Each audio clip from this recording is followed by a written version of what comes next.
Voici l'interview de l'écrivain Jérôme Citerne.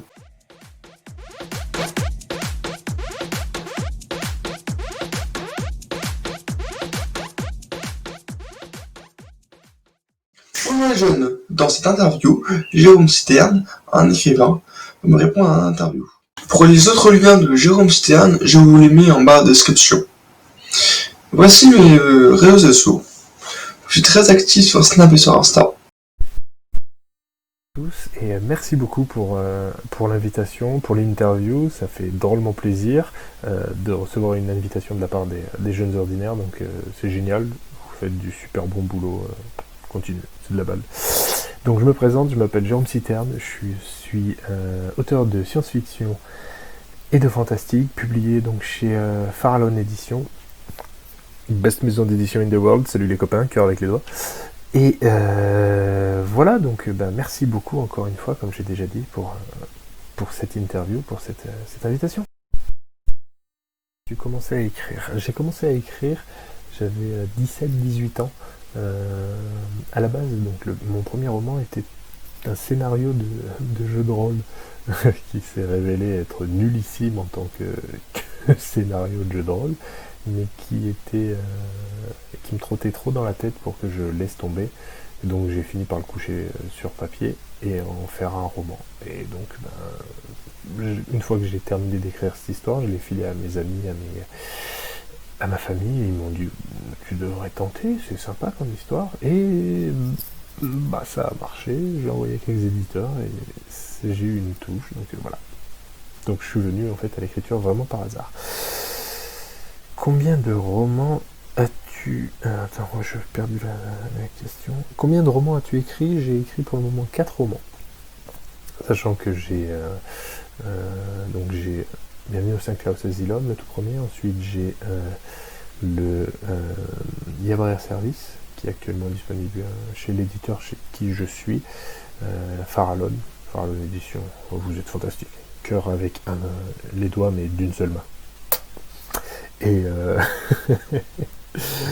donc j'ai ces deux-là. Ensuite j'ai la saga Athanatos, toujours chez Farallon.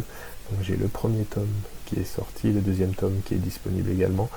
Et pour le coup, le tome 3 qui devrait sortir incessamment sous peu, le tome 4 que je suis en train de terminer. Voilà.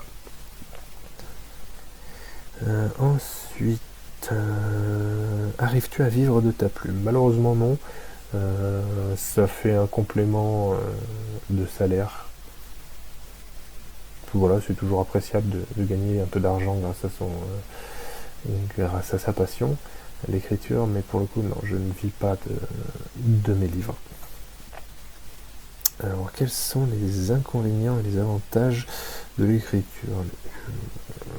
Je ne pige pas trop cette question, pour moi je vois que des avantages.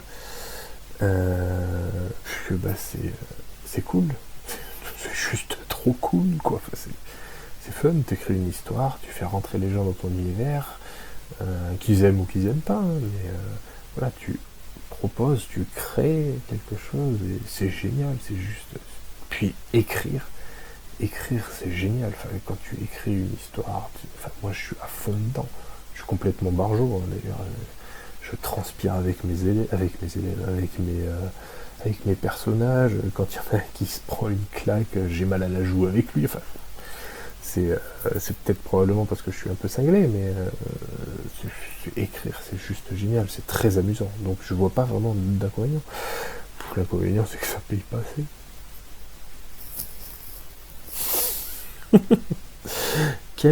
Comment fais-tu pour ne pas avoir le syndrome de la page blanche ?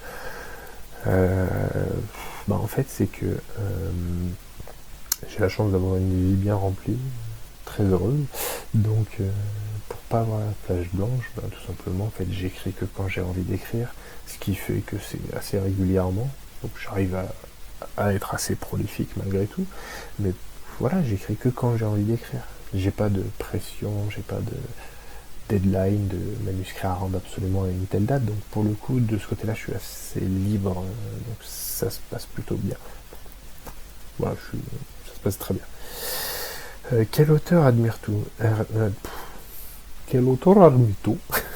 Ouais, c'est du tchèque. Donc, quel auteur admires-tu? J'aime beaucoup ce que fait Martin avec Le Trône de Fer. Je trouve que c'est une histoire absolument incroyable. Il y a une maîtrise de ses personnages, une maîtrise de son intrigue, une capacité à multiplier les personnages, à les rendre tous uniques et attachants, tous très cohérents. Son histoire est incroyable. Enfin, moi, je trouve qu'il est vraiment très, très, très, très, très fort. Enfin, c'est incroyable ce qu'il fait, moi, je trouve. Quel est le livre qui t'a le plus marqué? Mince, j'ai mangé le nom. Aldous Huxley. Et dis donc, c'est compliqué hein, de parler. Huxley, Le meilleur des mondes. Voilà, c'est ça. Le meilleur des mondes, c'est le livre qui m'a le plus marqué. Je l'ai lu, j'étais au lycée, j'entrais au lycée. Et ça m'a mis une claque dans la tronche. Je m'en souviens encore, j'ai des scènes de ce roman, des pages entières qui sont imprimées. Quoi, vraiment. Alors, quand sais-tu que ta session est finie? En vrai, c'est une sensation presque physique quand je suis crevé. Quand j'ai terminé, voilà, j'ai l'impression d'avoir vidé mon sac. À ce moment-là, je sais que j'ai fini d'écrire, que c'est pas besoin d'en rajouter, et que, comme on dit, ça fait le pâté. Quand écris-tu? J'écris beaucoup le soir, parce que je bosse la journée, je dois m'occuper de ma fille, de ma famille. Donc j'ai une journée qui est assez bien remplie, j'ai des difficultés à avoir des moments de calme, donc j'écris surtout le soir. Voilà, je me cale, j'écris le soir, tranquillement, je me te coupe-tu du monde, je mets de la musique, je cherche de la musique qui est en rapport en fait avec le thème de la scène que je suis en train d'écrire. Une scène par exemple d'action, je vais mettre des musiques qui créent de la tension, de l'intensité. Une scène plus romantique, je vais mettre une musique un peu plus romantique. En fait, je mets une musique qui me met dans l'état d'esprit de mes personnages afin de pouvoir mieux écrire ce que j'ai à écrire. Quand écris-tu? Comment te relis-tu à Comment te relis-tu ce que tu as écrit la veille? En fait, les relectures, je les fais très, très longtemps après. J'écris une scène que j'insère dans mon roman. En fait, voilà, j'ai un plan de mon roman que j'établis avec les passages obligés. Et en fait, après, j'écris des scènes qui viennent dans ma tête. Et donc, je les couche sur papier.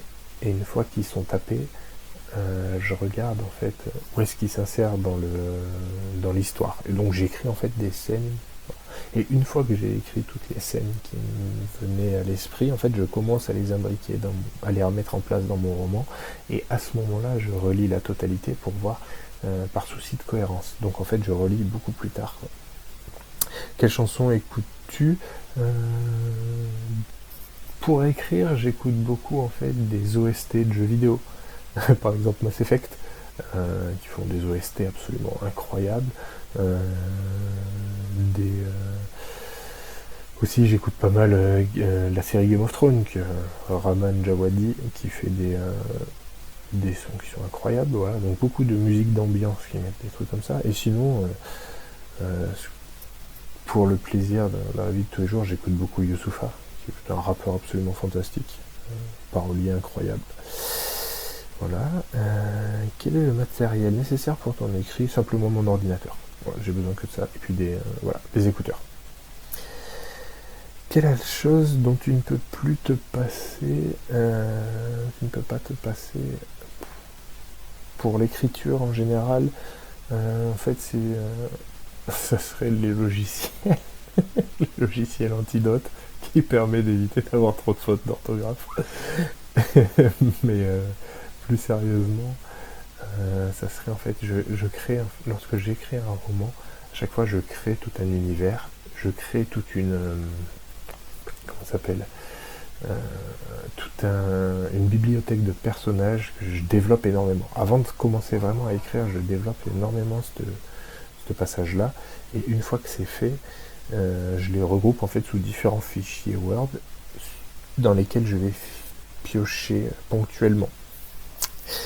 Et donc voilà, c'est la chose dont je peux pas me passer, parce que en fait, lorsque j'écris en fait avec mes scènes, des fois en fait, je me laisse porter par l'inspiration et je me mets à écrire des choses qui sont très jolies.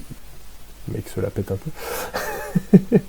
Mais donc voilà, j'écris des scènes que je trouve très bien et qu'au final je ne mets pas parce que avec le recul, en lisant, je dis ouais mais ce personnage, ce n'est pas cohérent qu'il réagisse de cette façon.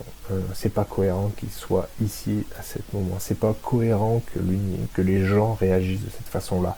Donc ça m'arrive de squeezer des trucs comme ça. Que manges-tu et que bois-tu quand tu écris? Je bois de l'eau. C'est ennuyeux pour rire.